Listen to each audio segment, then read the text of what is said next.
Community Hotline is made possible with generous support by Gresham Ford, the dealer with a heart. The Contribute to the Community program provides the opportunity for the Gresham Ford team to make a positive impact, serving their customers and helping people across the community. The Outlook, serving the residents of East Multnomah County for more than 100 years. The region's #1 source for information, The Outlook provides readers with intensely local coverage of the issues and people that impact our lives and community.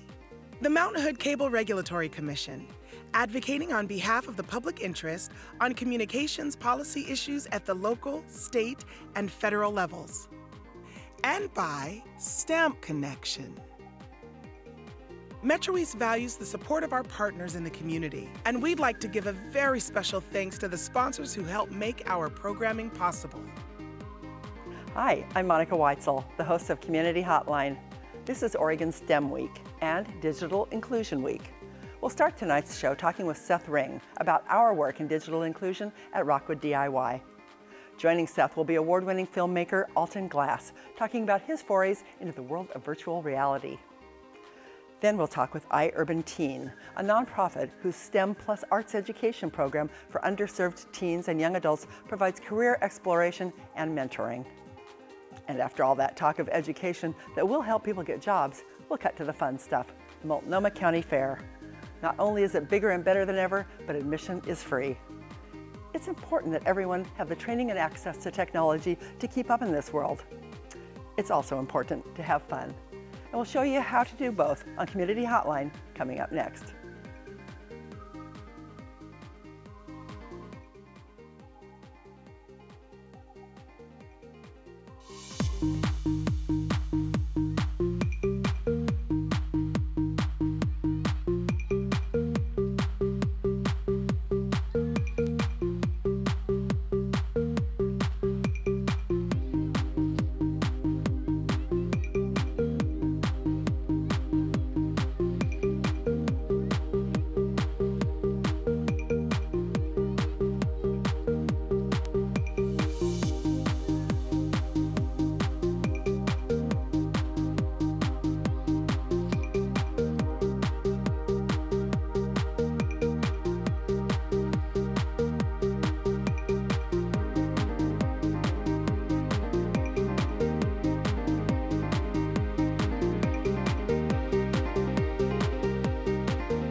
Welcome to Community Hotline. I'm Monica Weitzel. We're here in Gresham at Metro East Community Media. Thanks for joining us tonight.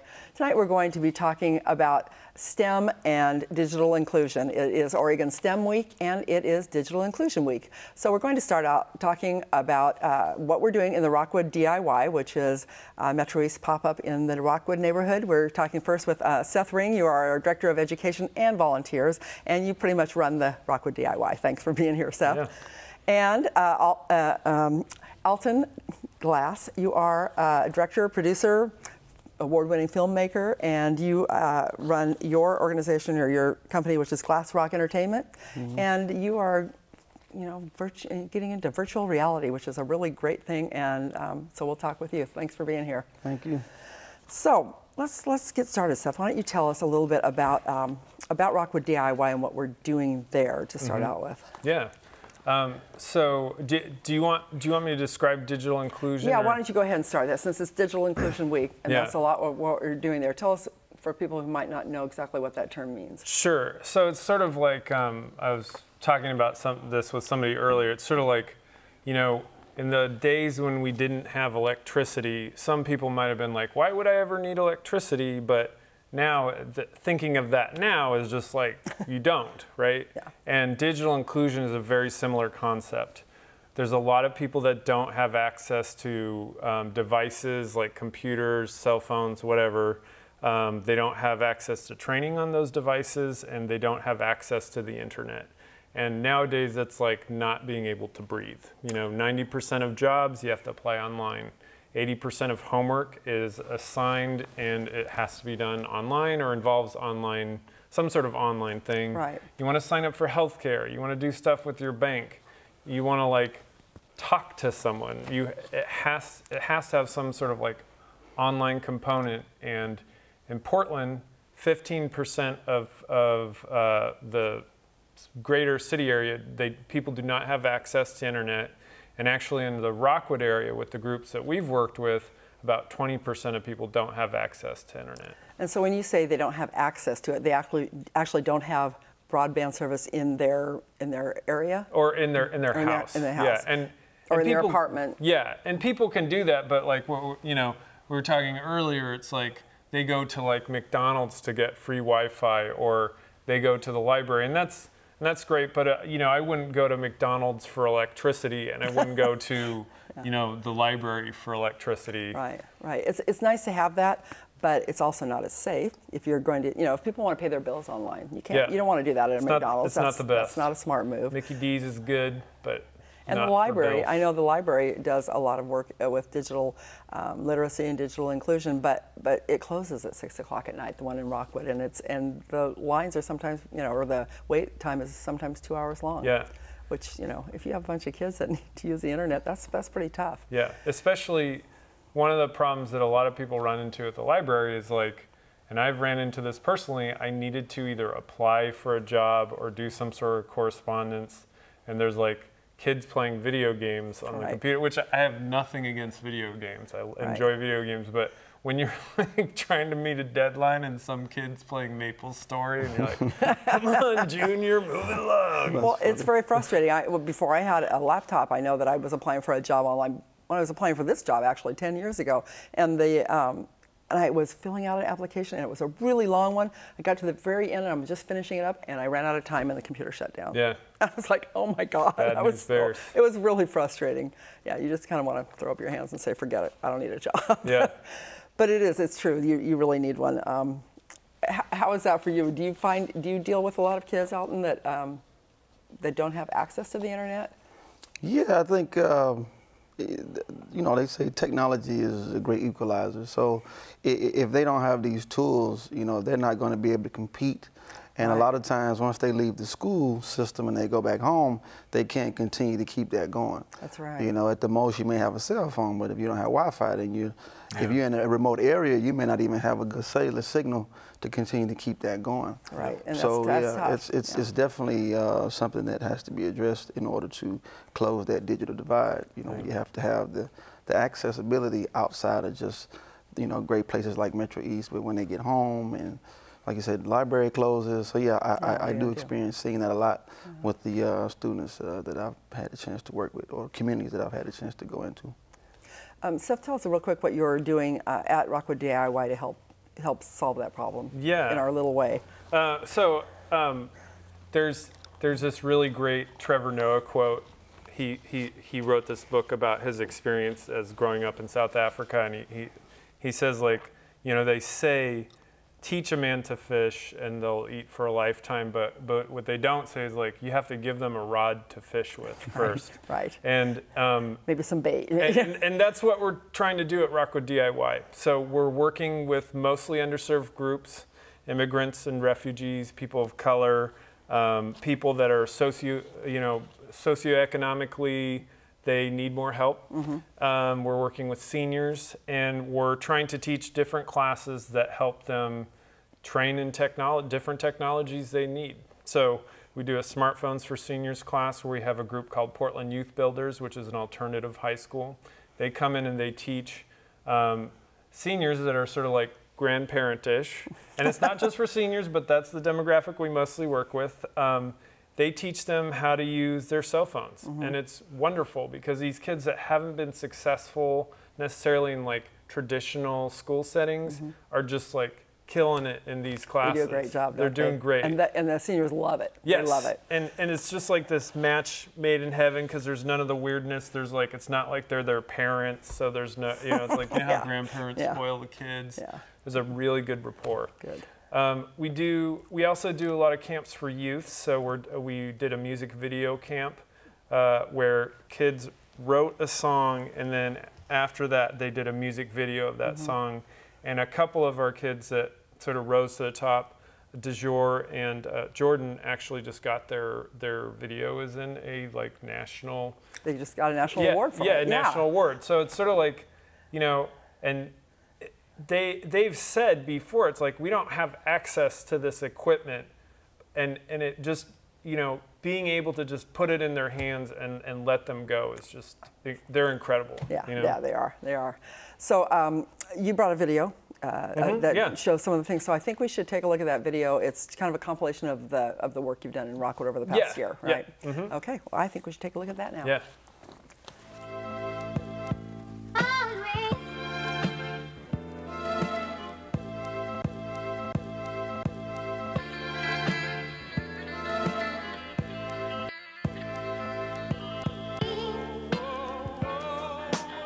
Our goal is to bridge the digital gap so that everybody has access to the same opportunities as other people. You see them over the course of 5 weeks really become more comfortable with the equipment itself and not afraid to start doing things on their own. They'll start clicking off into their own websites. Changing language. Pay your bills. Like Google, Chrome. Creating your own space online. And upon completion of this program, they get a free computer. Working together made something really cool happen.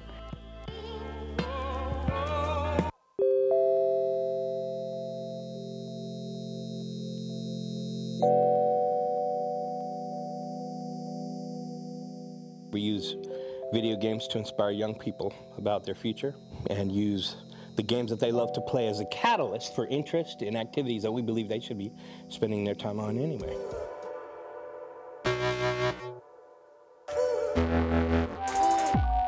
The students wrote songs and then produced the tracks and recorded all the instruments and voices that they needed for their songs over the course of the first week. And then for the second week, they conceptualized and directed and filmed and edited their own music videos. I feel like everybody loves music. And for kids like us in Rockwood to have something like this, like the tools that you guys provide for us, I feel like it's really important because we can get our, our story out. We can tell about what we're going through in these streets and stuff.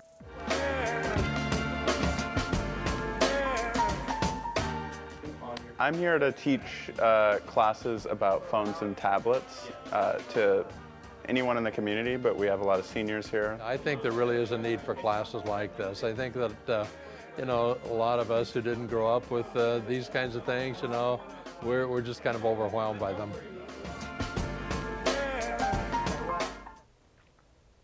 Awesome. Pretty cool stuff, huh? Yeah. Yeah, I know. It's a good program. And you're teaching the classes, the computer literacy classes in like 8 different languages. Yeah, we have bring in translators, or when sometimes we kind of gesture through things if we need to. It works, and it's a good experience. It's been really good for us and some of our staff. Like there's like cultural norms that I didn't know you're not supposed to shake some women's hands, and sometimes we've learned the hard way. But it's stop for prayer. Exactly. Certain times. And it's been a really rewarding experience and a learning experience too. One other thing I want to note is that video was made by interns. Yeah. So our previous trainer Grant cut it together, and then the interns, each individual little segment, there's actually like its own independent video that was made from all those. So it's sort of this virtuous cycle where our interns that are often in the camps beforehand learn how to use the equipment, and then they go on to make something that looks professional and is their calling card. Great.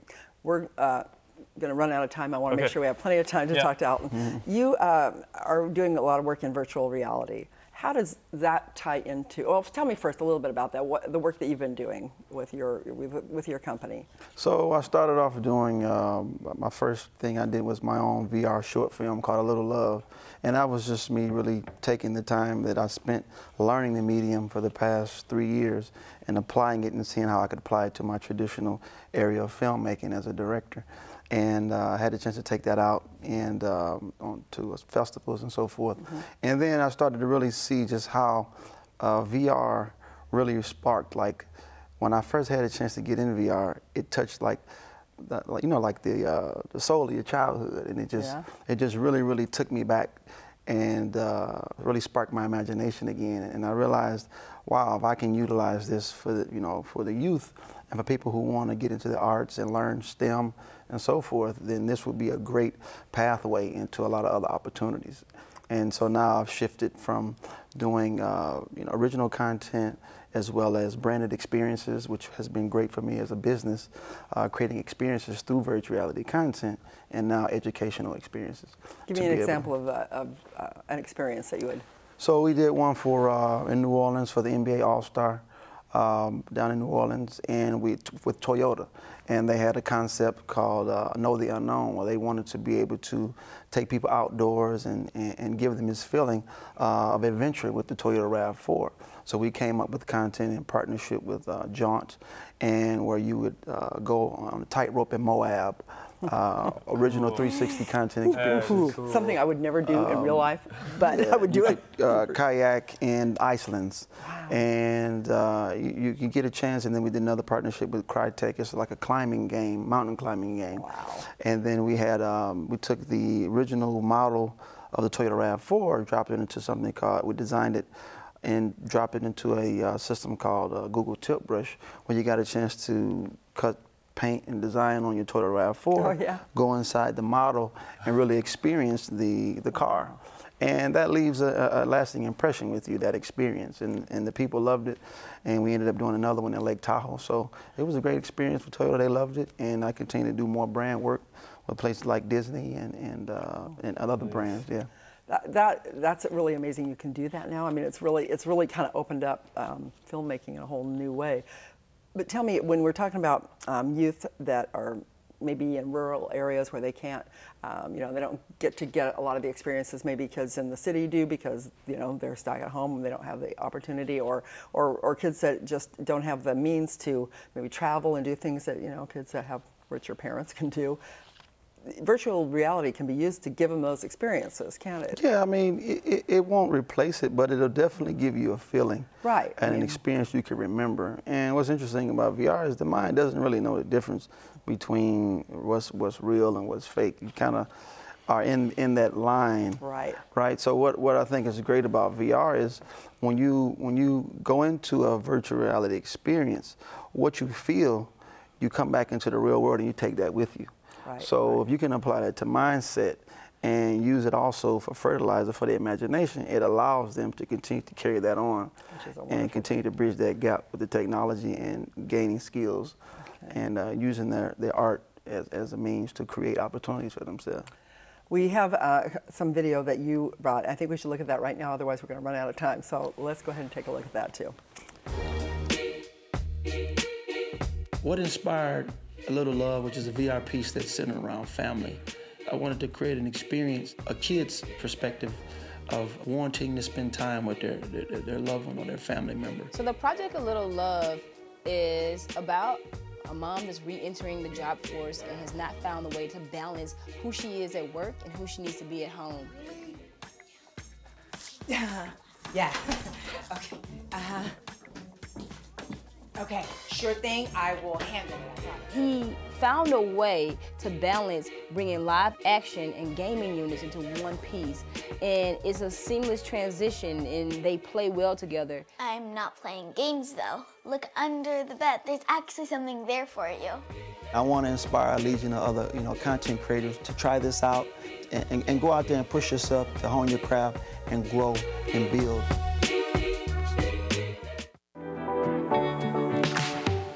Today we are at ABFF showcasing the virtual reality experience for A Little Love. A lot of people haven't actually experienced VR. It was great to not only create a story utilizing this new technology and medium, but also create a story that's diverse, showing people of color. That was tremendous. I was actually truly excited to see this piece. This is my first time experiencing virtual reality from a scripted standpoint. I thought it was amazing. It was great. I felt like I was a part of the birthday party and I was in the moment, and just being able to get up and stand up and just look and engage.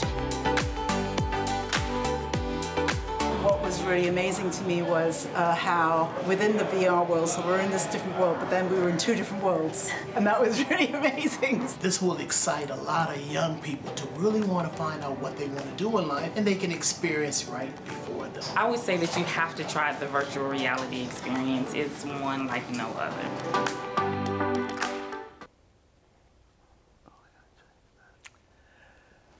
That looks like so much fun. It looks like so much fun, and obviously it is very entertaining.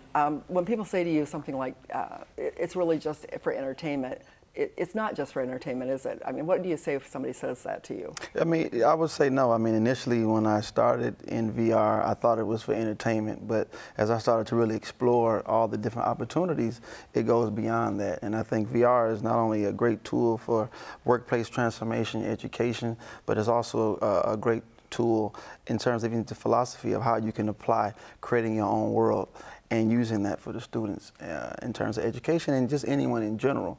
You know, what you put out is what you create, and VR allows you to have an opportunity to shape and change the algorithm that we currently have and create new narratives and allow the next generation to build new worlds that and change how we want to move forward and progress. And it's a great medium for storytelling. And that goes, storytelling is everything we do, no matter what you do. That's a great way to end this segment. Thank you very much, Alton and Seth, for coming on the show tonight. I think virtual reality can break down barriers. It really can. So I'll look forward to working with you in the future. So thanks, both of you. And thanks for watching this first segment of Community Hotline. We'll be right back with more, so don't go away.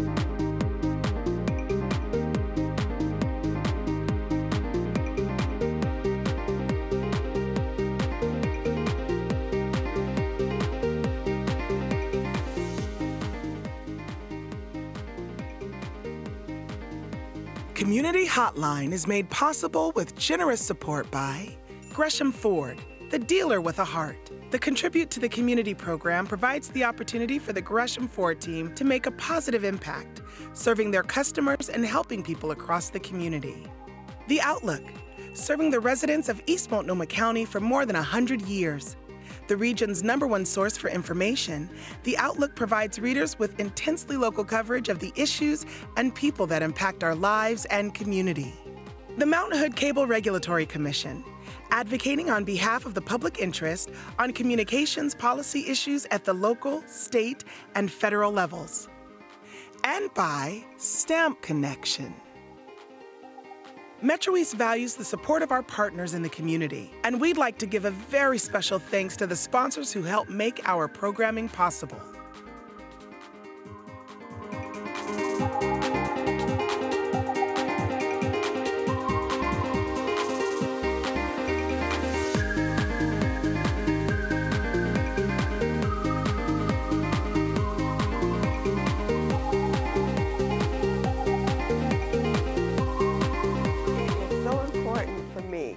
The right to be able to speak what I want to speak and talk about what I want to talk about. If you start shutting this person up and shutting that person up and shutting this person up, that's not America.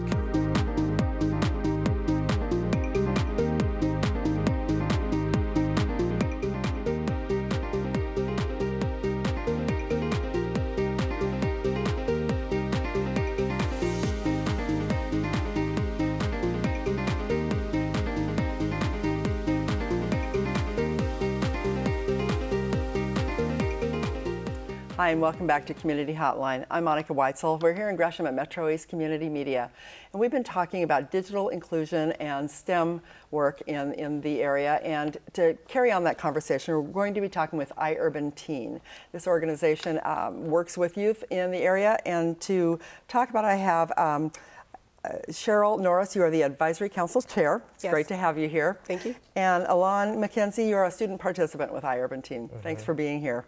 And you are also on the representative for the executive committee, is that right? Yeah, correct. Yeah. Okay, good. It's nice to have you both here. Thank you. Glad to be here. Cheryl, tell me a little bit. Have you been with iUrban Teen for a while? I've been with iUrban Teen for 3 years. 3 years, okay. I met Dina Perot at a meeting. And she's the founder, right? She's the founder yes, okay. and president of iUrban Teen, and we also call her the Chief Technology Officer okay. for the organization.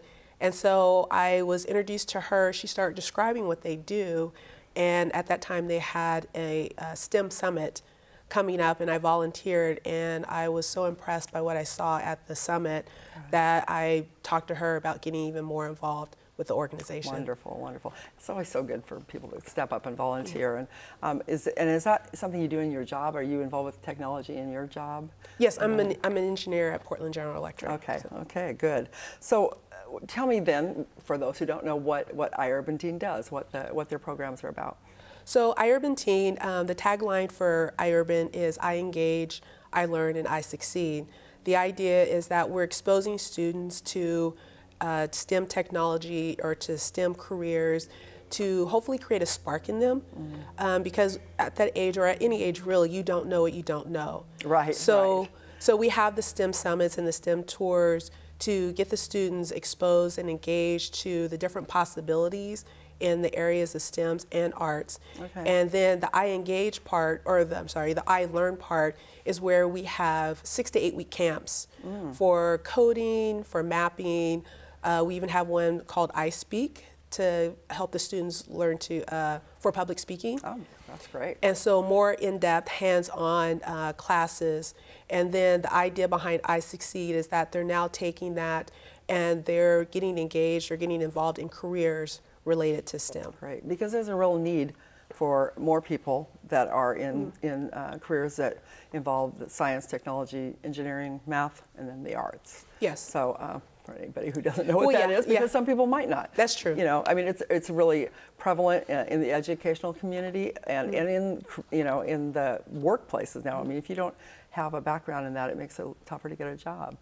Very true. So you have the summits, and then you have the 6 to 8 week camps. Are those, what do you call those? So, they're the camps. So one of the ones we have is the iCode, what we call the iCode camp, and that's basically teaching kids computer programming. Right. One of the things that we try to do with these camps is when we first introduce them, we try to create a model that we can roll out with other parts of the country. Okay. iUrban does have branches in other parts of the country. So it was started by Dina Perot in the Vancouver, Portland area. Okay, that's what I thought, yeah. She's since expanded it to other areas in Washington, Kirkland, Bothell, Seattle. Looking at, we have a branch in Los Angeles. Wow. And Houston, and then we're getting ready to launch in Hartford, Connecticut. Wow, that's great. That's great. Well, it's a successful program, so might as well take it national. Yeah. So, Alon, what's your involvement been? How long have you been involved with iUrban Teen? I've been in iUrban Teen for around 6 years now. That's a long time. Yeah, that's longer than Cheryl. So, how did you get involved with the organization? I'm not sure. I feel like my mom was just lucky enough to have heard about it. Yeah. And it's been really helpful. So what things have you done? What things have you been involved in? I've been involved in coding classes. I've been involved in learning about different technologies like coding and animation. Is there anything that you have learned or found out about that really resonates with you that you think, yeah, that's something I want to do? Or are you still kind of filling things out? I feel like animation was one of the was something that kind of sparked something in me. I feel like because I always had an interest in entertainment. I feel like, and I've always liked the idea of directing or making film. So we need you here then. Yeah. Learn about that there, come over here, because that's what we do too. And that's what's great is with organizations when they can partner with each other, or you can start out here and you'll hear about other organizations that can help, because there's a lot of good education and a lot of good workshops and things like that. As far as STEM goes. but they're not all easily accessible because they're not all right here. So you're able to let people know about different things that are available to kids, and I imagine you have a good network of resources that you can connect students with, don't you? Yeah, I definitely have to give Dina credit because she's very much a visionary. She's about, I think she's always about 10 paces ahead of the rest of us. We need people like that. Definitely. And one of the things she's been very good at is making those connections. So for instance, the advisory councils, the way she'd set it up is she's very deliberate in who she asks to be on the advisory council because she wants people who are connected to local companies, such as PGE. Yeah. PGE can tie to STEM, can bring their experience, can bring that knowledge and help say, hey, this is where the industry is going or this is what we're looking for. People who have that experience. Like for instance, one of the things that we recently launched is called iTrades. Because not every student wants to go to a four-year university, some kids are learning another trade. And some of the kids are definitely interested hands-on being an electrician or a carpenter. So one of the connections we made was with Donna Hammond from the IBEW 48. The electrical trades to help get that, and she did a very good job of help getting that launched. Wonderful. But making those connections with people who have experience in the industry. Good. You brought a video, and I think we should take a look at that. That kind of gives us an idea of some of the things that go on at iUrban Teen. So let's look at that now.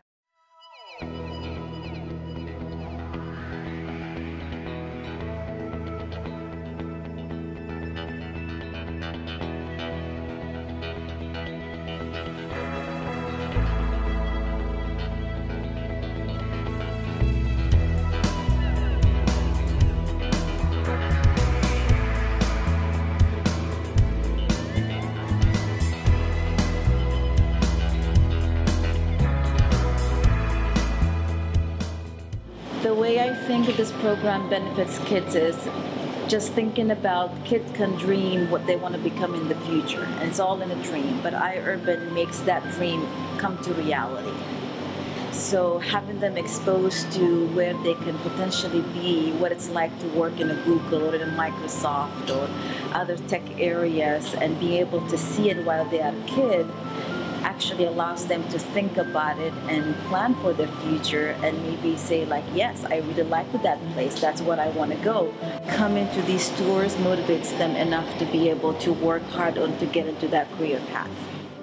I'm here today because my mom thought that it would be good for us to learn a little more about what kind of career options we could have. I would like to be a computer programmer. I like technology, it's interesting. It's pretty much where everything's going, is towards technology. My name is Alton Culver, and I've been with iUrban Teen for 4 years. Currently, I've been blessed with this internship, my second internship actually, first with Shinigetsu, SEH America, and my current one right now is with Cigna, and I work as a full stack developer. I work with many different languages and frameworks to help deploy actual products that actual clients will use. To help other students get access to these great opportunities, please donate to iUrban Teen. iUrban Teen, we spark infinite possibilities.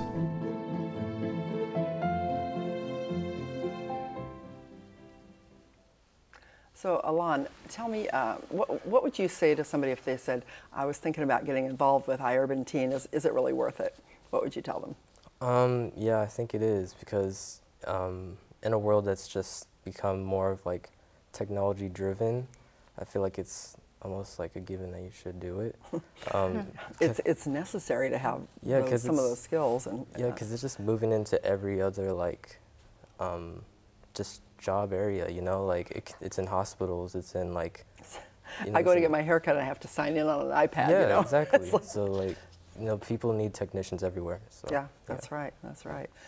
So do you feel like you are able to get kids to a point where they really know what their career options are and spark that interest? Do you feel like you've been successful? It sounds like it since you're expanding, but do you actually see that? Do you actually go out there and see the kids and see what they're doing and get that feedback? Yeah, as Alon was alluding to, he's been with the program 6 years, and so I think that's been one of the successes of the programs, that a lot of kids who come in stay with the program long term. Yeah, that says something right there. You know, through grade school, high school, and then one of the things that we've started doing recently is working with local companies to get internships for our students.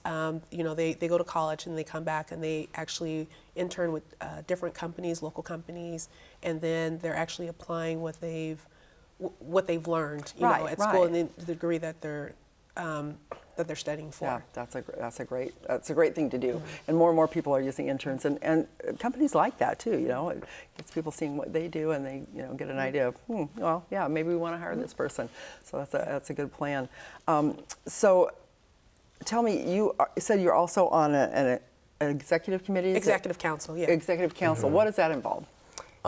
It's basically I'm supposed to be like the student point of view on these. So these are all adults, but you're the student representative? Yeah, and I basically just comment about what would I think a student would think. They want to know your opinion. Yeah, they just want to know my opinion.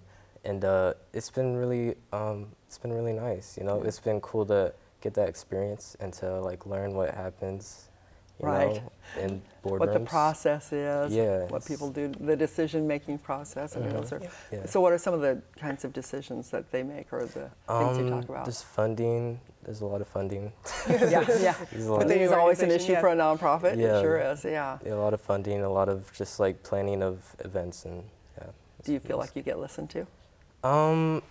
Yeah. I feel like, I think it's important to have a student because, you know, you want to know what the student would want to go to. Right, you know? right. So, yeah, I think it's important too. Yeah. I think we have some pictures too. Maybe we should take a look at those, and you can tell me what we're looking at as far as. I think maybe some are from the summit. Yeah, some are from Summit. I think there might be a couple for them. So this is from our recently iTrade STEM Summit, where we were taking the kids through different hands-on classes. This one was on carpentry here. What are the age ranges of the kids?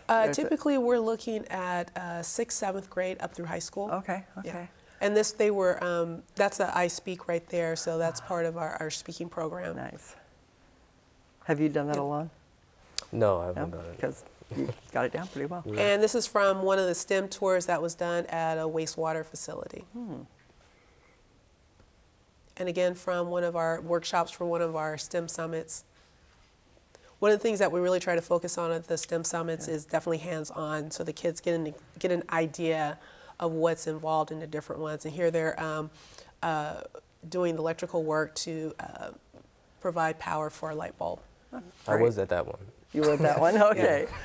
One of the other things we do, this is at what we call the World Cafe. At the end of the STEM Summit, a question is presented to the students. They're presented with a technology idea and then a question about how they would use that technology. And then they work in groups to come up with ideas of how they would use that technology to solve problems or to present new ideas. And then each of the tables present on their ideas. So it's not just the technology piece of it, it's also the collaborating, the teamwork, the other skills you need in any job, right? Yeah, good.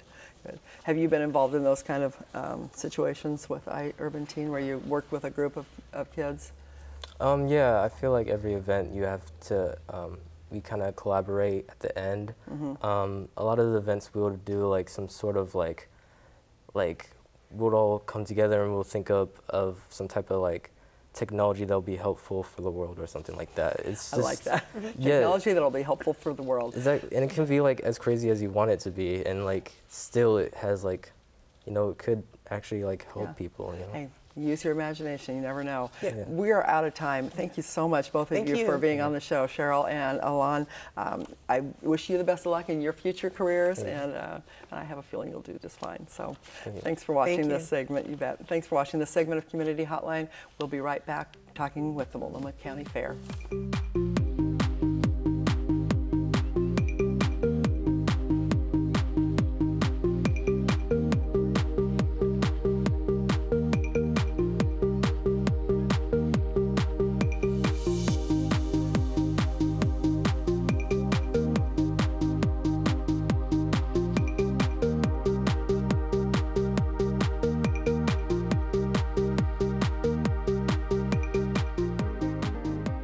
Community Hotline is made possible with generous support by Gresham Ford, the dealer with a heart, the The Contribute to the Community program provides the opportunity for the Gresham Ford team to make a positive impact, serving their customers and helping people across the community.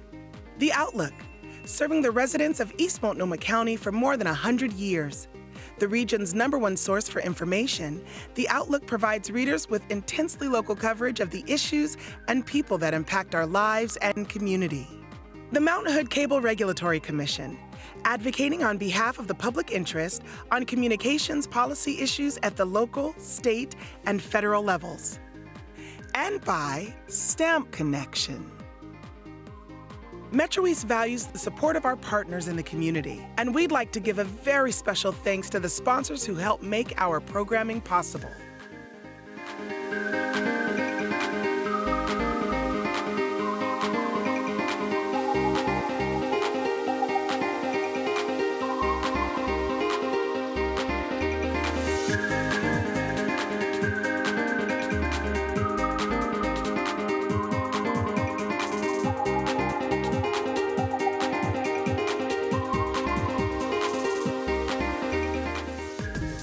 Follow direction. What local community media is to us is literally our lifeline to what's going on in the lives around us. The absolute most important thing that happens in your neighborhood. People's local communities are usually what's most important to them. Because we're the faces, the smiles, the peoples, and the personalities of the community. To not only give people a voice, but to have their voice heard.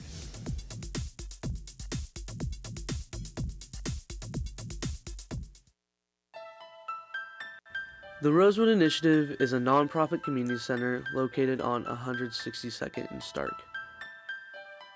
We're focused on serving, building, and connecting the community to resources that will better their lives. Rosewood is so much more than a building. We're a community.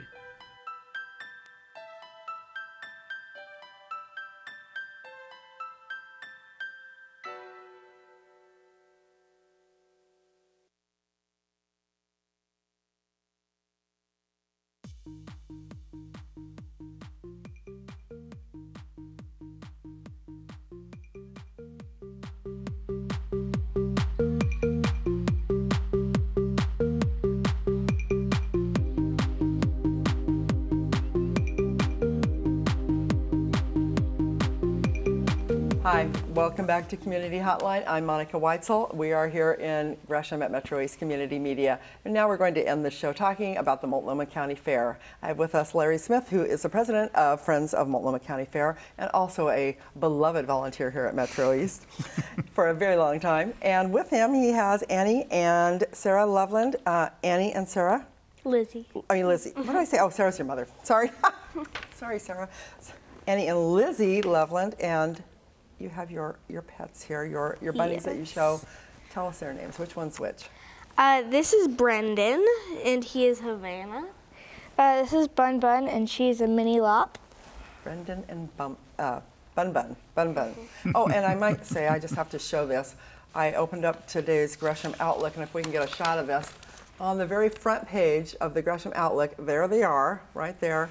So you're our local superstars, and yeah, you get a little press lately, huh? Yeah. It's kind of fun, isn't it? Yeah. So tell me, Larry, I'll start with you. Tell me a little bit about the Multnomah County Fair. It's been around for, what, 112 years or something like that? Yes, believe it or not. It's the 112th Multnomah County Fair. It actually started in Gresham. Wow. We've kind of migrated west since then. Yeah, so it's at the Oaks Park now, At Oaks Park, which is right by the Selwood Bridge in the Selwood area. Been there many, many times. Yes. Yes. And it's a great park, and it's huge, and there's a lot to do around there. So tell me a little bit about the event. I know that it's Memorial Day weekend, correct? Is it Friday, Saturday, Sunday? Yes, it is. Friday, Saturday, Sunday, May 26th through 28th. We've got expanded hours. We're now opening at 11 a.m. And going on Saturday and Sunday, we'll go till 8 p.m. Okay. And it's free admission. Free admission and free parking. Oh, you can't beat that deal. Yeah, because parking can be ridiculous sometimes going to the fair. So that's a great thing. Now you have there's food. There are obviously animals to be shown. There's other things that are shown, such as this pumpkin here. Yeah, the reason I brought that is usually I can get a pumpkin or two to overwinter and put it in the fair, and that is the #1 comment that I hear when we're in the exhibit building is, how do they get pumpkins this early? So now the secret is revealed. It actually was harvested last August. But it still stayed.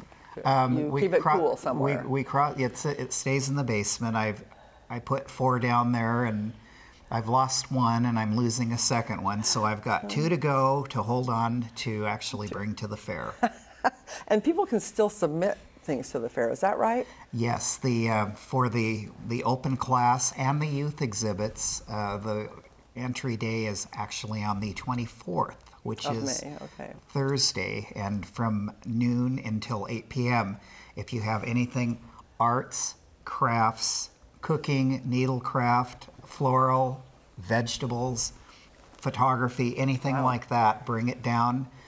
You'll, of course, put the website on the screen, www.moltcofair.org, where they can get all the information and lowdown and who to contact if they have questions. Great, great. I want to talk with the girls here. Tell me a little bit about your bunnies here. Were they your pets? Did you get them just for a 4-H project? How does all that work? So, Brendan is not my bunny. He is one of my really good friend's bunnies. Oh, okay. Because my mom was like not wanting to really deal with buying a bunny at the time, and my sister already had a bunny at this point. So she's like, I don't really want to buy another rabbit. And so we were like, oh, well, my good friend Ben, his sister had just like gotten right above the age where she can be in 4-H, and she had Brendan, and they're like, well, you can show Brendan. And I wasn't actually sure if I was gonna get Brendan or not, because one of his other friends was saying that they wanted Brendan, and I was like, but I'm actually gonna show him. And we just recently went to a show in Corvallis, and that was his first show, and he did really well. Oh, good, good. So you've done this before. This isn't your first show. This isn't your first rodeo. So how about you, Lizzie? I got Bun Bun as a pet because I'd seen bunnies on the internet. I saw and then one of my friends had a bunny, and I'm like, oh, I just really want a bunny. And my mom's like, okay, you can have a bunny. You just gotta, I had to read a handbook about a bunny for like a year and a half before I actually got the bunny, and I'm like, had to show her that I knew how to take care of the bunny, and I knew that I wouldn't not feed the bunny for a week. And yeah, that's a smart mom. So tell me about showing the animals. This is part of a 4-H program, is that right? Yes, and it's really, really fun to show like an animal, because it's like, for a chicken, it's not so much hands-on as like a rabbit. Well, rabbits are, they're soft and they're cuddly. Chickens, not so much. But still, it's really, for some people it can be really hard, and for some people it's really easy and it just comes naturally. But I know for me it was like right in the middle, because he, as you can see right now, he's not good at holding still. He's an active bunny. Yes, and so like keeping him on your carpet square during like showmanship, to answer the questions and to just pretty much answer questions and show the judge what you know, was definitely harder for him and me than it would be for Lizzie, because Bun Bun's a really chill rabbit and she doesn't really move around a lot. Lizzie, is it hard for you when you have to talk to the judges and answer questions? Is that difficult? It's not too difficult, especially if you've studied and you know how to answer the questions. But if you don't know how to answer the questions, then you just have to act like you're confident that you don't know the question. You have to be you can't just be oh, I don't know that. You have to be I don't know that, but I will try to find the answer next time. Sounds good, sounds good. And how do you find answers to questions like that? Well, a really good way to find answers to any question is, being in the small animals group for 4-H, we have a meet once a month, and during that meet, we pretty much just practice showing and like, we have this advancement program that we do where you have like a sheet of paper and it has tons of different things that you can do to advance in different like categories of showing. And so like one of the ones for a rabbit is name, I think it's like name like through all the different kinds of like diseases or like different defects that a rabbit can have. Okay. And you can either like name, spell, or something like that. Yeah. And you have to have like faculty advisor to like check Sign it off on it. Yeah. So we were talking about technology earlier tonight in a couple of the other interviews. Do you ever use a computer and look things up that you don't know the answers to? Yeah, the internet is really easy to get to now, and it's really useful because you can get on to like a website and it can like tell you how to treat something if your rabbit has like a sickness, or like I looked it up because my bun got really dirty and I'm like, well, can I give my rabbit a bath? And I learned that you can't give a rabbit a bath because they don't normally go to bodies and water in nature. So if they will like freak out and might die if you like give them a bath and stuff. I don't want that. So, yeah. So you figured out what you could do. Yeah, I just have to like let her clean herself. Okay. Larry, you brought some pictures and some video. Can we take a look at those pictures? Maybe you can tell us some of the things that we could see at the fair. All right. Okay, let's take a look at those now. Well, we have a very active floral and garden department. Usually we have between 800 and 1,000 exhibits, which very unusual for this time of year, but there's a lot of spring flowers and the arrangements are just amazing. They're beautiful. You're looking at those right now. And of course we have rabbits. There's an actual adult rabbit show as well as theirs is just a youth division. The 4-H small animal department. It's great to have 4-H, though. It's a wonderful youth development program. I know the guy on the right. Yes. This is. I actually can get lettuce and things like that that are fresh this time of year. Wow. And there is a talent competition on Sunday afternoon. Oh, how fun. Do people sign up for that ahead of time? Yes, you can go to the website and get all the information. Good. If you have the camel rides, of course, the camel rides if you've never ridden a camel. I can't say that I have. Camel rides are really fun. Are they? Yes. I haven't ridden one either, but maybe this year will be the breakthrough year. If you do get these girls to take a picture of you, because I'd love that. And there are the exotic animals. These are all like rescue animals. They're orphaned one way or another, and there's a group called Walk on the Wild Side that takes them in and takes care of them. And of course, we occasionally get a little bit larger animals. There is a petting zoo there that has all sorts of little critters. Oh, they're so cute. We got sheep and goats last year. Looks like maybe of course, they have the water balls. I want to do those. I want to do those. There's the little roller coaster. They've got a great big new one that they've just started this year, and then the Walk on Water water balls. I haven't tried that either. I would like to try that. That looks like fun. Have you done that? No, but I'm scared to because I feel like I'm either gonna run out of air, or I'm gonna get water in it, and then I'm gonna slip. Or maybe float away like a soap bubble. Yeah. No, I don't think that's a good idea. We only have a couple minutes left, and I want to show, as we close, I'd like to show you the video that I believe you created. Is that right? I did. So it's kind of a promo for the event. What else do we need to know about the Multnomah County Fair? Well, one thing, since you're talking about digital inclusion, this is the last commemorative issue of the exhibitor handbook. Oh, is it going to be online now? It is online, and we've decided we're not going to print it anymore. Of course, there are some people that still do not have computers, and so we'll work with them because we want to still have people participate, but we can have things printed out and sent to them. They're usually the older people, and they can come to one of our smartphones for seniors classes or something. Absolutely, that's a great idea. So thank you, girls, so much for being on here. And Bun and Brendan, you've been great. You're a little wiggly, but that's okay. You can take off the set now. And I wish you the best of luck in showing your animals. I think that's great. And Larry, I hope you get more of those ribbons, as I know you will. I hope so. So thanks very much, and I guess I'll see you at the fair. Absolutely. And we're going to go ahead and close the show. We're going to show the video, which Larry created. That's a promo for the Multnomah County Fair coming up on Memorial Day weekend. So let's take a look at it. And I'm Monica Weitzel. We'll see you next week.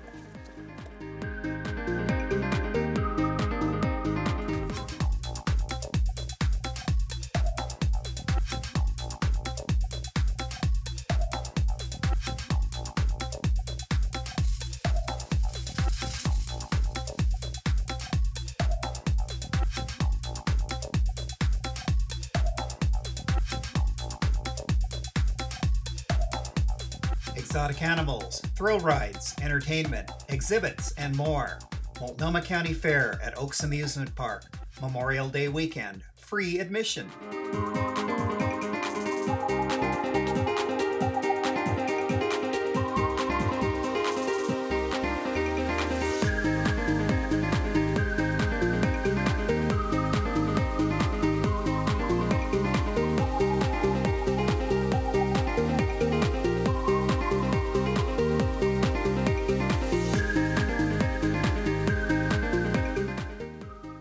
Community Hotline is made possible with generous support by Gresham Ford, the dealer with a heart. The Contribute to the Community program provides the opportunity for the Gresham Ford team to make a positive impact, serving their customers and helping people across the community. The Outlook, serving the residents of East Multnomah County for more than 100 years. The region's #1 source for information, The Outlook provides readers with intensely local coverage of the issues and people that impact our lives and community. The Mountain Hood Cable Regulatory Commission, advocating on behalf of the public interest on communications policy issues at the local, state, and federal levels. And by Stamp Connection. Metro East values the support of our partners in the community, and we'd like to give a very special thanks to the sponsors who help make our programming possible.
More than I ever would have dreamed of doing.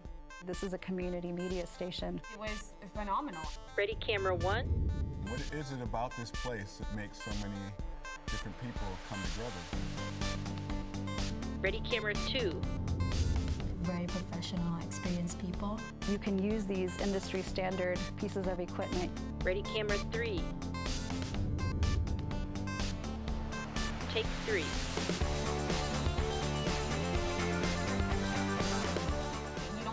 To be rich to do this.